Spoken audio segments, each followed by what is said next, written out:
डर बाकी सैया जी के जान न जाए कहीं पहला मिलन के।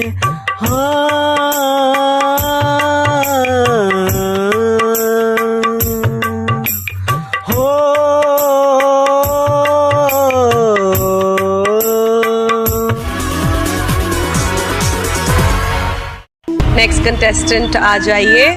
कहबो कुरवे में कहतत रहे रात हो, अब तू बनेलू अनजान है, अब तू बनेलू अनजान। कहियो कुरवे में कहतत रहे रात हो, अब तू बनेलू अनजान। जब से गईलू तू पियावा के साथ हो, तब से बनेलू अनजान है, तब से बनेलू अनजान।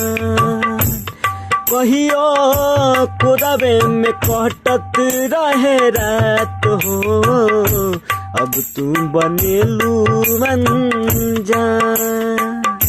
देखी सब समय समय के खेला, समय बदल गई इंसान बदल गई। देखी यहीं आगे लड़कियां का कहती है,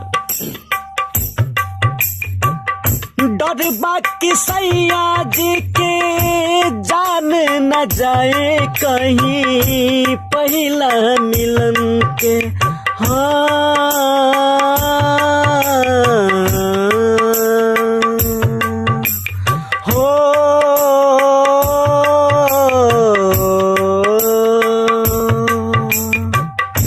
डर बाकी सैया जी के जान न जाए कहीं पहला मिलन के। ई बात जान सोचा का होई बीतत गोरी हमारा मन पे। दुनिया भी भइल बा बिरान है, दुनिया भी भइल बा बिरान। कहबो कुरवे में कहतत रहे रात हो, अब तू बनेलू अनजान हो, अब तू बनेलू अनजान। जब से गईलू तू पियावा के साथ हो, अब तू बनेलू अनजान है, अब तू बनेलू अनजान। दिलवा पे हाथ धके दिलवे से पूछा गोरी चाहेलू की ना हो। हाँ हाँ माटी के बनावल घर अपने ही हाथे गोरी ढाहेलू की ना हो।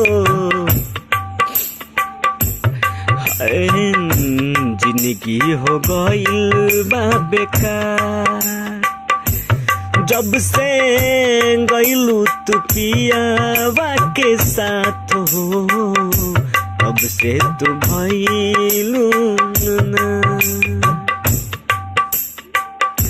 कि कहबो कुरवे में कहतत रहे रात हो, अब तू बनेलू अनजान।